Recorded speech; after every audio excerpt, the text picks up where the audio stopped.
उज्जैन से सुजालपुर के बीच चलती ट्रेन में एक वारदात सामने आई, जिसमें लुटेरों ने चलती ट्रेन में रेलवे कर्मचारियों से चाकूबाजी की घटना को अंजाम दिया। चाकूबाजी की घटना में एक रेलवे कर्मचारी चाकूबाजी में घायल हुए। घायल रेलवे कर्मचारी का सुजालपुर सिविल अस्पताल में उपचार जारी है। बता दें कि वारदात में शामिल एक युवकों को रेलवे पुलिस ने पकड़ा है। घटना में शामिल 3 आरोपी चलती ट्रेन से कूदकर फरार हो गए। पहले भी इस तरह की वारदात ट्रेनों में हो चुकी है। भोपाल के बताए जा रहे चारों लुटेरे हैं।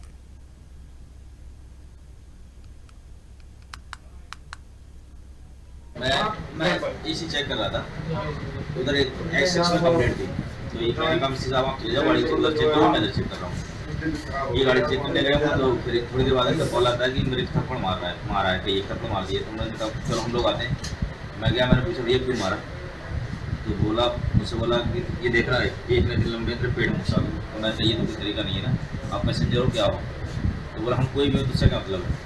इतने पूछते पूछते उसने मेरे पहले चाकू मारा पेट पे, तो मैंने ये हाथ को रोक लिया है। जो दूसरा मारा तो ये ऐसे करके हाथ से निकल गया। फिर मैं गिर गया, मैं पीछे गिर गया, तो उन्होंने मेरे पीछे 2 चाकू यहाँ पर मारे। फिर एक बंदा पकड़ लिया, उनमें से 3 भाग गए। अच्छा, एक बंदे को गिरफ्तार कर लिया। एक बंदे को गिरफ्तार किया। कौन सी ट्रेन की घटना भैया? ये बरेली इंदौर की घटना है। एक 43-19-20 नंबर इसका। आपका नाम क्या लिखते हैं? मेरा नाम है कन्हैयालाल। आप क्या है ट्रेन के अंदर? मैं ग्रेड 1 हूँ CNW में। घटना सब एक पानी की कंप्लेंट थी, तो हमने इन लोगों से कहा भाई साहब डाले के लिए डाले बैठे हुए थे। हमने कहा भाई साहब डाले मत बैठो, नहीं तो आप जो है गिर गए, कोई चोट लग जाएगी, कृपा करके आप अंदर बैठे। इतना कहना हुआ, तुरंत हमारे यहाँ उठे और हाथापाई शुरू की। हमने स्टाफ को बुलाया फोन करके, और स्टाफ आ नहीं पाया। तब तक इन्होंने अपने चाकू निकाले और चाकूबाजी शुरू कर दी। कितने लोग थे लगभग? ये थे 4 बंदे, चारों के पास चाकू थे, और हमारा साथी एक आया, उसके 4 चाकू मारे। कौन सी ट्रेन की घटना है? ये है आपके 43-19 बरेली इंदौर 14319। अच्छा, पहले भी इस तरह की घटना हो चुकी? पहले भी इस तरह की घटना हो चुकी है। और ये अचानक चलती ट्रेन में बीच रेलवे की प्लेटें उठा के और एकदम प्रेशर पाइप तोड़ देते हैं। और तोड़ने से ऐसा लगता है जैसे कोई भयंकर एक्सीडेंट हो रहा हो। गाड़ी पलटने के भी चांसेस होते हैं, और गाड़ी अपना कपड़े भी टूटने के चांसेस पूरे होते हैं। वही हमारे साथ इससे पर अधिक जानकारी के लिए हमारे पत्रकार पिंटू सोरी जुड़ चुके हैं। पिंटू जी, ये ट्रेन में लूट की घटना सामने आई है, आखिर इसमें रेलवे की कितनी बड़ी लापरवाही देखने को मिल रही? रेलवे की ओर से क्या कुछ कार्रवाई नजर आई है? दिव्या, मैं बिल्कुल बताना चाहूंगा कि यह जो घटना है कल रात की है। यह ट्रेन इंदौर से चलकर बरेली को जाने वाली थी। उज्जैन से जब ये ट्रेन अपने प्लेटफॉर्म को छोड़कर निकली, तो आउटर पर मतलब पिंगलेश्वर के आसपास कुछ 4 अपराधी लूट के मंशा से ट्रेन के अंदर चढ़े थे। वो वहां पर जो 2 डिब्बों को जोड़ने वाला जो एक स्थान होता है, उस मतलब हम एक दूसरे से दूसरे डिब्बे में जहां पर जाते हैं, तो वहां पर एक कवरिंग रहती है। उस कवरिंग को निकालकर और यह एक जो प्रेशर पाइप है उसको तोड़ने की कोशिश कर रहे थे। इनकी इस कोशिश को जब रेलवे के कर्मचारी ने देखा, तो उन्होंने टोका कि भैया आप क्या कर रहे हो। तो वहां उनमें से इन अपराधियों ने बोला कि तुम अपना काम करो, हमें अपना काम करने दो। अगर तुमने हमारे काम में दखल अंदाजी की तो हम तुमको चाकू मार देंगे। उन चारों अपराधियों के पास बड़े साइज के चाकू, जो कि प्रत्यक्षदर्शी ने हमको बताए थे। जब उन दोनों के बीच मतभेद हुआ, तो इन चारों ने मिलकर उस अपराधी को एक रेलवे कर्मचारी को पकड़कर पीटा और उसके साथ चाकूबाजी की घटना को अंजाम दिया, जिससे वो गंभीर घायल हुआ। हालांकि इतना कुछ होने के बाद ट्रेन के अंदर अफरा तफरी मच गई। जो पुलिस के जवान थे और अन्य रेलवे कर्मचारी थे, उन्होंने इनको पकड़ने का प्रयास किया। उसमें से 3 जो लोग अपराधी थे, वो ट्रेन से एक महिला का पर्स चेन चुराकर कूद गए, जिसमें लगभग 25,000 रुपए की राशि थी। यह घटना का जो पूरा विवरण प्रत्यक्षदर्शी जो रेलवे ही कर्मचारी है, उन्होंने हमको बताया। हालांकि यह ट्रेन जो घटना घटित हुई है, यह पहली बार नहीं हुई है। इसके पहले भी 2-3 बार इस तरह की वारदातें इस ट्रेन के अंदर हो चुकी है, जिसके बारे में जो रेलवे के जो कर्मचारी है, उन्होंने अपने उच्च अधिकारियों को इसकी सूचना दे चुके हैं। परंतु अभी तक रेलवे के सुरक्षा रेलवे के जो अधिकारी है, उनकी तरफ से ट्रेन के अंदर कोई सुरक्षा के पुख्ता इंतजाम नहीं किए गए। यह घटना आज की बात नहीं है।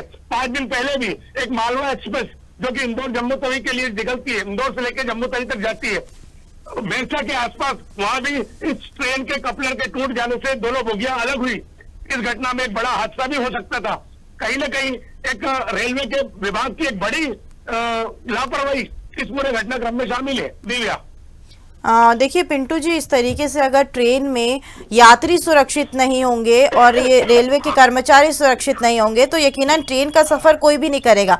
यहाँ पर ये नहीं लगता है कि रेल प्रशासन की ओर से कोई ऐसा इंतजाम करना चाहिए, कोई ऐसे नियम बनाने चाहिए कि यहाँ पर कोई भी ऐसे अपराधी हथियार लेकर रेल में सफर ना करे? बिल्कुल बिल्कुल दिव्या, रेलवे प्रशासन की एक बड़ी चूक है। जैसा कि हम देखते हैं कि रेल के अंदर आवागमन सुलभ है, कोई भी आदमी, कोई भी यात्री सुरक्षा के मापदंडों से रेल में सफर करना पसंद करता है, परंतु आए दिन हम देख रहे हैं कि जिस तरह की घटना ये रेल के अंदर मध्य प्रदेश में भी होने लगी है, तो कहीं ना कहीं जो यात्री है उनके मन में भी कुछ शंकाएं पैदा होती है कि क्या अब वो रेलवे में सफर करना भी उनके लिए जान जोखिम भरा हो सकता है। जैसा कि हम देख ही रहे हैं कि रेल के अंदर पुलिस के जवान, मतलब गनमैन मौजूद रहते हैं, सुरक्षा कर्मी मौजूद रहते हैं, लेकिन उनकी संख्या सीमित दायरे तक रहती है। जैसा कि हमने इस घटना से देखा कि इसमें 4 अपराधी बड़े चाकू लेकर खुलेआम रेलवे के जो कर्मचारी उनको चुनौती दे रहे हैं, उन पर हमला कर रहे हैं, उनकी जान को जोखिम में डाल रहे हैं। उसके बाद भी रेलवे के जो बड़े अधिकारी है उन्होंने इस बात का कोई संज्ञान नहीं लिया। जहां तक देखा जाए सुरक्षा की बात है तो 4 से 5 डब्बों के अंदर 1 या 2 या 3 पुलिसकर्मी ही रेलवे की सुरक्षा के लिए मौजूद रहते हैं। हजारों की तादाद में यात्री रेलवे के अंदर सफर करते हैं।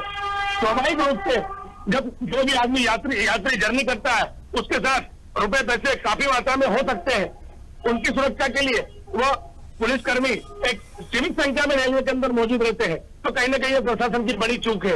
हम जैसा कि देख ही रहे हैं कि कई बार कुछ रेलवे को इस पूरे मामले को गंभीरता से लेकर रेलवे के अंदर जो कैडर्स हैं उनको भी एक नियम मापदंडों के अनुसार एक आईडी कार्ड नियुक्त किया जाना चाहिए। कई बार हम देखते हैं कि कोई चाय वाला, कोई फल फ्रूट बेचने वाला, कोई कुछ बेचने वाला, इस तरह के लोग इस तरह के यात्रियों की रेकी करते हैं और कहीं ना कहीं एक गिरोह के साथ मिलकर इस तरह की घटनाओं को अंजाम देते हैं। यह कोई पहली बार नहीं है, कई बार इस तरह की घटनाएं हम सुन चुके हैं, देख चुके हैं। तो इससे कोई बड़ा हादसा भी हो सकता है, क्योंकि जिस तरह से ये अपराधी चेन के कपड़े को तोड़कर, ये चेन पुलिंग करके चेन को नहीं रोकते, ये चेन के कपड़े को, प्रेशर पाइप को तोड़ के चेन के कपड़े को तोड़ते हैं, उससे एक बड़ा हादसा हो सकता है। ट्रेन अपना आपा खोकर पटरी से नीचे जा सकती है, हजारों यात्रियों की जान जोखिम में डाल सकती है। निश्चित रूप से रेलवे को इस पूरे मामले में गहन विचार करके, संज्ञान लेके एक सुरक्षा के पुख्ता इंतजाम करना चाहिए। इस विषय में पूरी जांच गंभीरता से करना चाहिए कि जो लोग बिना किसी आईडी के ट्रेन के अंदर यात्रियों को सामान बेचते हैं उनकी भी जांच की जाना चाहिए। उनका वेरिफिकेशन करके बाकायदा ट्रेन उनके एक आईडी कार्ड नियुक्त करे, वही लोगों से लोग मान ले। दिव्या, चलिए ठीक है पिंटू जी, तमाम जानकारी साझा करने के लिए शुक्रिया।